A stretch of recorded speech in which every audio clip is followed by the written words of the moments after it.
Assalamualaikum warahmatullahi wabarakatuh. Perkenalkan, saya Evandri Gusyanto.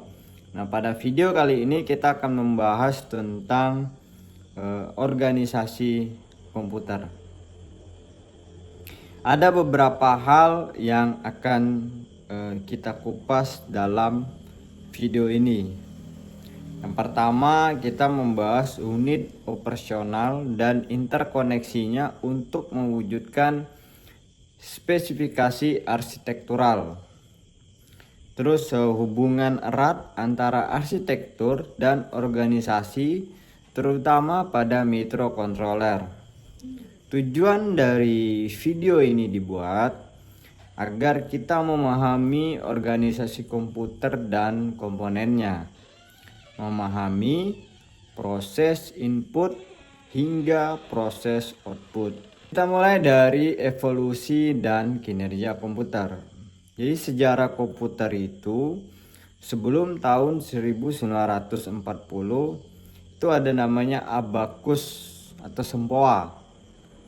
Terus tulang Napier, mesin diferensial, terus analytical engine, dan kartu perforasi. Terus setelah tahun 1940 ada 5 generasi komputer. Yang pertama, generasi pertama tabung vakum. Itu tahun 1940 sampai 1956. Jadi di tahun 1940 sampai 1956 adalah generasi satunya dalam bentuk tabung vakum. Ada ENIAC, EDVAC, EDSAC, UNIVAC 1 dan IBM 701. Menggunakan tabung vakum boros listrik dan berukuran besar. Selanjutnya generasi terus berkembang. Pada tahun 1996 sampai 1963 generasi kedua lahir. Ini disebut transistor. Jadi transistor ini menggantikan tabung vakum. Kenapa? Karena ukurannya lebih kecil, lebih cepat dan hemat energi. Yang sebelumnya tabung vakum tadi boros dan ukurannya lebih besar. Nah, kembali lagi ke transistor. Dia ukurannya lebih kecil, lebih cepat dan hemat energi. Contohnya ada IBM 7094, DEC PDP-1. Dan selanjutnya generasi terus berkembang lagi. Muncullah di generasi ketiga dari tahun 1964 sampai 1971 itu IC, Integrated Circuit. Jack Kilby menemukan IC yang memadatkan komponen dalam chip silikon. Penggunaan sistem operasi multitasking untuk multitasking.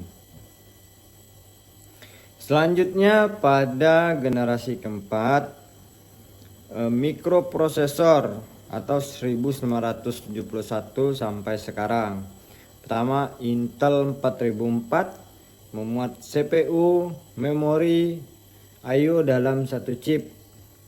Komputer menjadi lebih kecil, murah, dan dapat diprogram.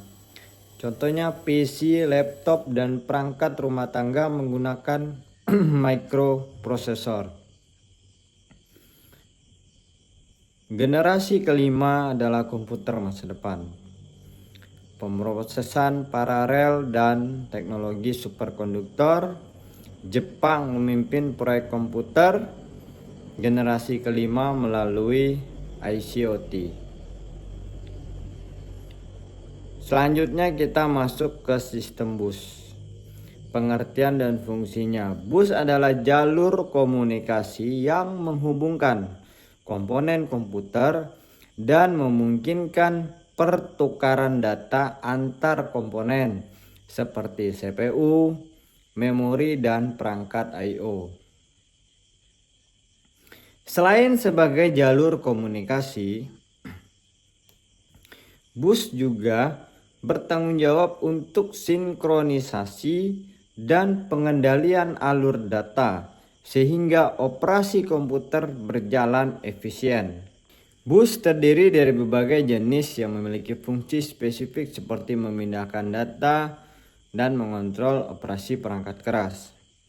Nah, sistem bus ini cara kerjanya seperti apa? Beberapa bus digunakan untuk meningkatkan performa seperti RAM, prosesor, dan GPU dihubungkan melalui FSB (Front-Side Bus). Bridge digunakan untuk komunikasi antar bus. Terus ada beberapa jenis bus. Yang pertama adalah bus prosesor, contohnya FSB, Hypertransport. Terus bus AGP, Accelerated Graphic Board. Ada bus PCI dan PCI Express, bus Asia dan Asia, bus MCI dan MCSI, bus USB dan 1394 Firewire. Selanjutnya kita masuk interkoneksi antar komponen. Interkoneksi adalah mekanisme yang menghubungkan CPU, memori, dan perangkat dalam suatu sistem komputer agar dapat saling berkomunikasi dan bertukar data. Komponen-komponen ini dihubungkan melalui bus tadi, yaitu jalur komunikasi yang berfungsi sebagai media transmisi data, sinyal kontrol, dan alamat memori. Bus memiliki peran penting dalam mengatur alur data dari dan ke CPU, memastikan setiap komponen menerima informasi dengan tepat dan efisien. Interkoneksi memerlukan protokol komunikasi yang terstruktur agar tidak terjadi konflik dalam transfer data. Jenis bus itu pada interkoneksi ada, pertama adalah alamat busnya, itu mengirim alamat lokasi memori atau port. Terus data bus tadi transfer data dua arah. Terus kontrol bus itu mengontrol akses ke saluran alamat dan data. Nah, sebagai penutup dari video kita hari ini, yang pertama kesimpulannya adalah organisasi komputer penting untuk memahami hubungan antar komponen. Evolusi teknologi mempengaruhi desain dan fungsi komputer. Sistem bus dan interkoneksi memastikan transfer data yang efisien.